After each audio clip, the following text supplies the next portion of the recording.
Halo para penikmat kultivasi ganda dimanapun kalian berada, apa kabarnya? Semoga kalian semua baik-baik saja. Pada kesempatan kali ini, kita akan melanjutkan kembali alur cerita manhwa Sang Murid Pengkhianat Dia Bukanlah Seorang Putra Suci episode ke-57. Dimana pada episode sebelumnya, Chusyu mengatur perjamuan makan malam dengan mengumpulkan seluruh anggota keluarga Ouyang di halaman utama agar Chusyu bisa melenyapkan mereka semua sekaligus. Setelah semua anggota keluarga Ouyang hadir, Chusyu pun pergi untuk membawa Patriark Ouyang ke hadapan mereka. Dan alangkah terkejutnya semua orang setelah mereka melihat Chusyu memperlakukan leluhur mereka dengan kasar, dan wajah Patriark Ouyang pun telah berubah menjadi tua renta. Dalam keadaan yang masih merasa bingung dengan perubahan wajah Patriark Ouyang, semua anggota keluarga Ouyang pun langsung menyerang Chusyu secara bersamaan. Karena mereka mengira Ouyang Tianche yang sedang diperankan oleh Chusyu sudah melakukan pemberontakan. Tapi sebelum mereka berhasil mendaratkan serangan kepada Chusyu menggunakan gas beracun miliknya yang langsung meresap ke dalam tubuh mereka semua. Lalu Chusyu langsung mengaktifkan gas beracun miliknya tersebut dengan sebuah perintah untuk menyerang siapapun yang berada di dekat mereka. Perbaku hantaman pun tidak dapat terelakkan lagi, dan satu persatu anggota keluarga Ouyang pun berguguran di sana. Karena itu adalah pembalasan dendam dari Chusyu kepada Patriark Ouyang yang telah berani memprovokasinya, sehingga dia harus melihat kehancuran keluarga Ouyang dengan mata kepalanya sendiri. Setelah itu, Chusyu pun berniat untuk pergi ke ruangan penyimpanan keluarga Ouyang, di mana dia sudah ditunggu oleh Xuanrong yang sudah mengetahui kalau Chusyu menyamar sebagai Ouyang Tianche. Xuanrong pun menjalin sebuah perjanjian agar Chusyu membawanya masuk ke dalam ruangan penyimpanan untuk mengambil jenazah adiknya. Tapi Chusyu adalah seorang pria yang tidak akan percaya begitu saja kepada orang asing, sehingga dia menggunakan teknik kutukan kepada Xuanrong untuk berjaga-jaga. Dan akhirnya mereka berdua pun masuk ke dalam ruangan penyimpanan keluarga Ouyang yang dipenuhi banyak harta karun. Bagaimanakah kelanjutan perjanjian dari mereka berdua? Tanpa banyak berbasa-basi lagi, kita langsung saja menuju ke pembahasannya. Cerita berlanjut. Tidak terasa 3 jam pun telah berlalu setelah Chusyu masuk ke dalam ruangan penyimpanan milik keluarga Ouyang, di mana di sana terdapat banyak harta karun yang sangat melimpah, sehingga Chusyu memerlukan waktu yang cukup lama untuk memasukkan semua harta karun yang ada di sana ke dalam cincin penyimpanan miliknya. Xuanrong yang terus berdiri di belakang Chusyu saat Chusyu sedang memasukkan semua harta karun yang ada di sana, dia merasa cukup terkejut dan berkata di dalam hatinya, meskipun dia masih sangat muda, tapi dia sudah memiliki sifat yang sangat serakah dengan mengosongkan semua harta karun yang ada di sini tanpa menyisakan satu batu giok pun. Tapi ada baiknya juga dia mengambil semua harta karun yang ada di sini untuk dirinya sendiri, karena jangan sampai dia berpikir kalau aku juga menginginkan sebagian harta karun milik keluarga Ouyang. Kemudian, Chusyu yang merasa penasaran setelah melihat Xuanrong yang memeriksa dinding di sana, dia bilang, "Apa yang sedang kau lakukan? Apakah kau sedang mencari harta karun tersembunyi yang ada di sini?" Xuanrong menjawab, "Menurut informasi yang telah aku kumpulkan, di balik tembok ruang penyimpanan terdapat ruangan rahasia yang hanya bisa dimasuki oleh para leluhur saja. Tapi aku tidak menemukan tombol atau tuas yang bisa digunakan untuk memasuki ruangan rahasia tersebut." Setelah mendengar hal itu, Chusyu langsung menendang dinding yang sedang diperiksa oleh Xuanrong itu sekuat tenaga, sehingga dindingnya pun langsung roboh dan menimbulkan suara yang cukup keras yang membuat Xuanrong merasa sangat terkejut karena Chusyu melakukan hal itu tanpa aba-aba terlebih dahulu. "Jika kau tidak memiliki kunci untuk masuk ke dalamnya, kita hanya perlu membukanya secara paksa," ucap Chusyu dengan ekspresi wajah dinginnya. Tapi setelah ruangan rahasia itu terbuka, Chusyu mencium aroma busuk yang sangat menyengat dari dalam sana. Dia bilang, "Tempat ini sangat bau sekali dan baunya seperti bangkai tikus yang sudah membusuk."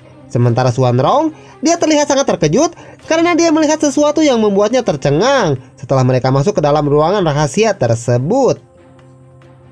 Rupanya, di dalam sana terdapat banyak kurungan besi dengan jenazah yang ada di dalamnya, dan jenazah itu masih berbentuk seperti manusia belum menjadi tulang belulang, yang menandakan bahwa jika mereka kehilangan nyawanya dalam waktu yang belum terlalu lama. Di sana juga terlihat seorang wanita yang masih terbungkus kulit. Dia terlihat memegang jeruji besi yang mengurungnya di sana dan menunggu sampai ajalnya tiba, karena tidak ada seorang pun yang kunjung datang untuk menyelamatkannya. Rupanya, jenazah wanita itu adalah jenazah adiknya Xuanrong, sehingga tangis Xuanrong pun langsung pecah seketika. Dia bilang, "Adikku, maafkan kakakmu yang datang terlambat untuk menjemputmu. Aku memang tidak pantas disebut sebagai seorang kakak, dan kau bisa menghukumku karena tidak lama lagi kita akan berjumpa di alam baka. Jadi sekarang mari kita pulang untuk memberikanmu pemakaman yang layak. Chu Xiu yang menyadari kalau jenazah yang ada di sana meninggoy dalam keadaan yang tidak wajar, dia langsung menyadari sesuatu dan berkata, tidak salah lagi, tubuh mereka menjadi seperti ini dikarenakan teknik Heavenly Demon dan Demon Blood. Pantas saja kedua orang tua itu bisa mencapai ranah Da Sheng Jing. Xuanrong yang merasa penasaran dengan apa yang telah terjadi kepada adiknya, dia bertanya kepada Chu Xiu, apakah Tuan Muda mengetahui teknik seperti apa yang telah mereka gunakan kepada adikku?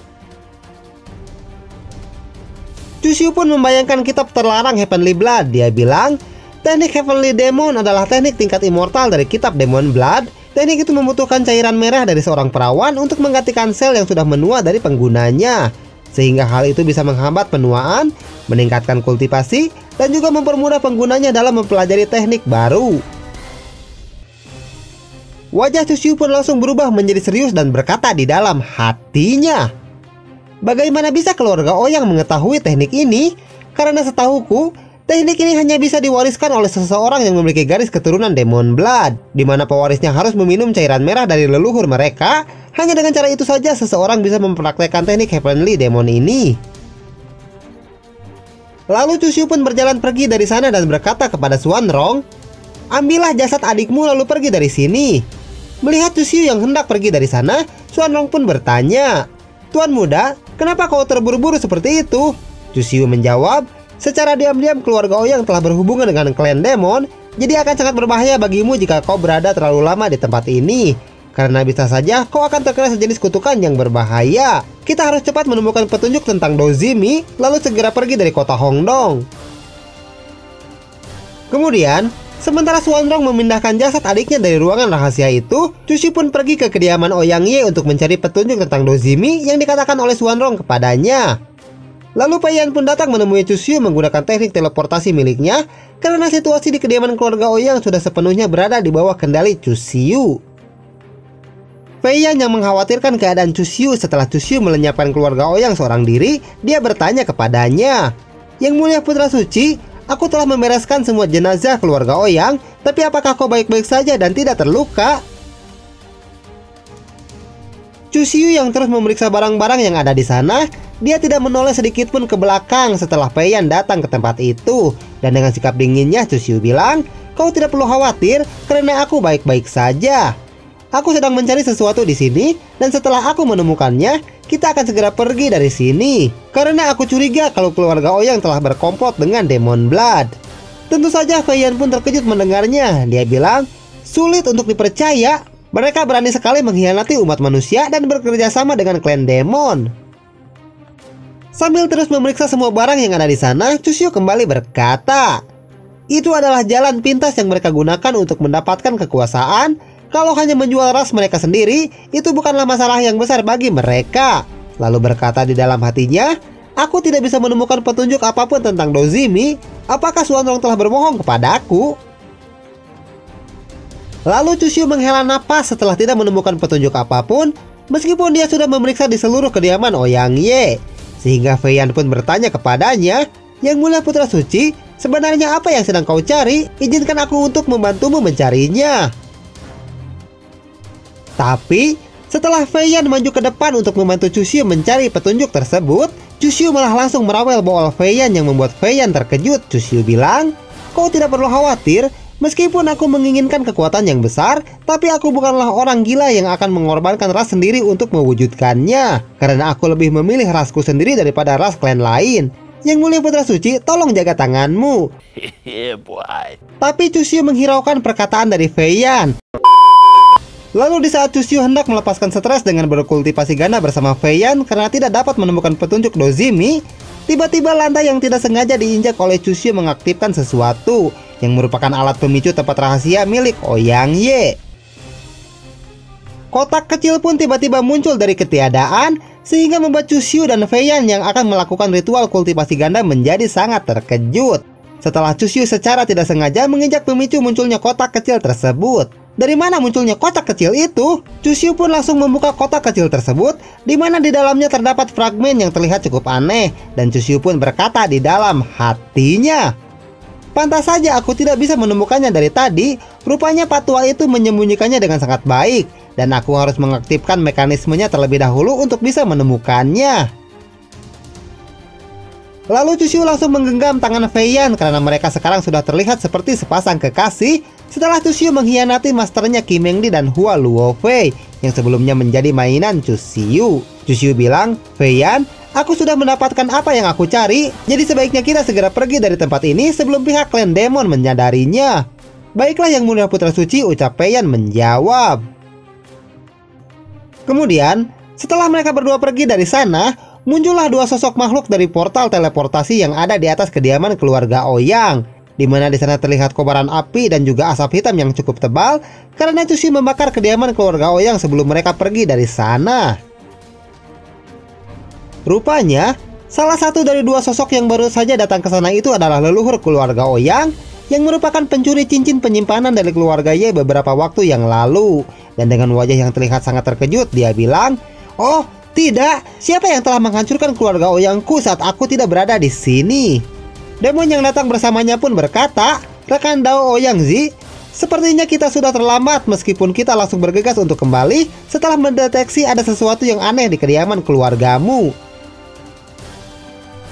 Identitas mereka berdua adalah Raja Kera Demon Blood Piao Xue dan Ouyangzi yang merupakan suami patriark Ouyang.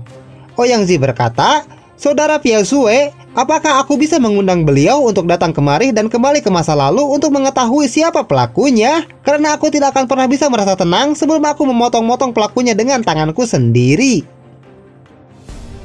Dengan wajah dingin dan tatapan mata yang sayu, Piao Xue menjawab, "Pelakunya sangatlah pintar.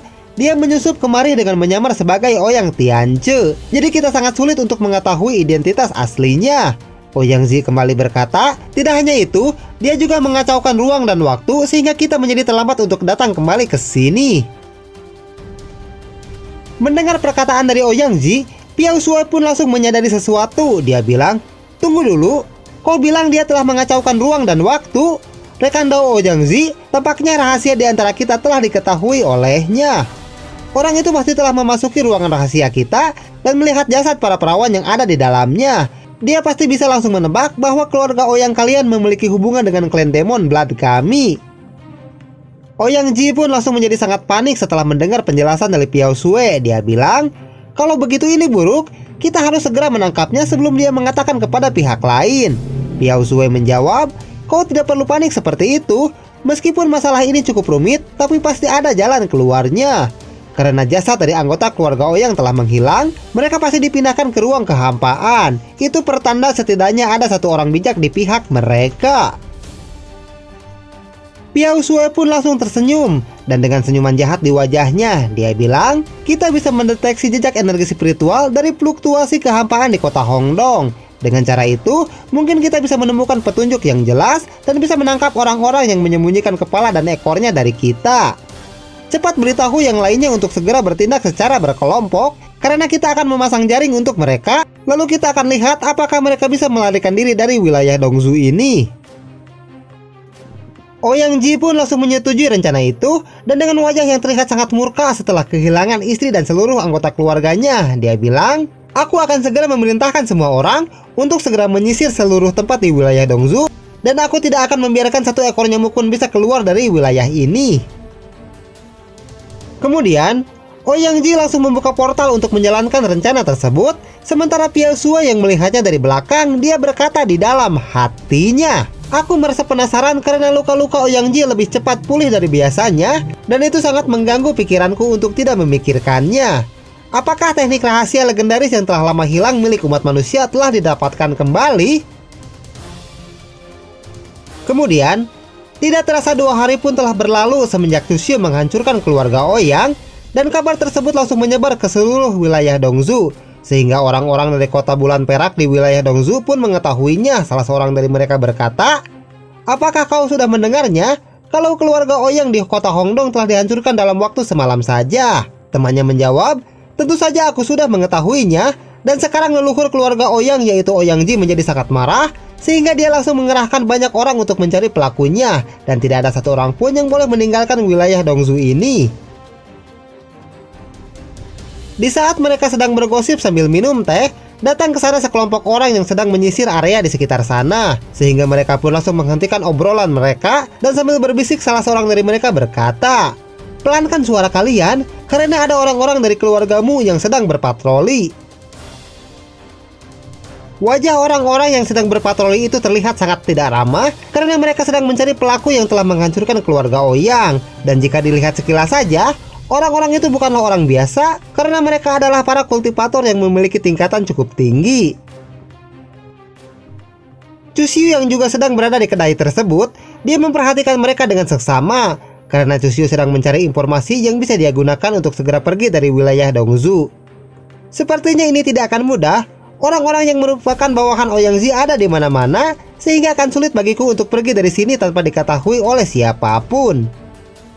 Lalu Chu Xiu pun berniat untuk kembali ke penginapan yang sudah disewa olehnya, karena Chu Xiu sudah memahami situasi yang sedang terjadi di seluruh wilayah Dongzu. Sementara orang-orang yang duduk di depannya berkata, "Mereka adalah orang-orang dari keluargamu. Keluargamu dan keluarga Ouyang adalah kerabat dekat. Karena sekarang keluarga Ouyang sedang mengalami masalah, tentu saja keluargamu tidak akan tinggal diam dan langsung bergerak untuk mencari pelakunya." Temannya menjawab, "Pantas saja sekarang orang-orang dari keluargamu ada di mana-mana." Sementara itu di penginapan, Fei Yan yang sudah memandikan Qin Yiyi dan memberikannya pakaian baru, dia bilang, "Yiyi, apakah kau menyukai baju barumu ini?" Qin Yiyi yang terlihat sangat senang setelah dibelikan baju baru oleh Fei Yan, tentu saja dia sangat menyukainya. Dia bilang, "Aku sangat menyukainya. Terima kasih banyak Bibi, kau dan Paman Chu Xiu sangat baik kepadaku." Tak lama kemudian, Chu Xiu pun kembali setelah mengamati situasi yang sedang terjadi di sana. Dan Fei Yan pun bertanya kepada Chu Xiu tentang situasi saat ini. "Selamat datang kembali Yang Mulia Putra Suci, bagaimana keadaan di luar sana?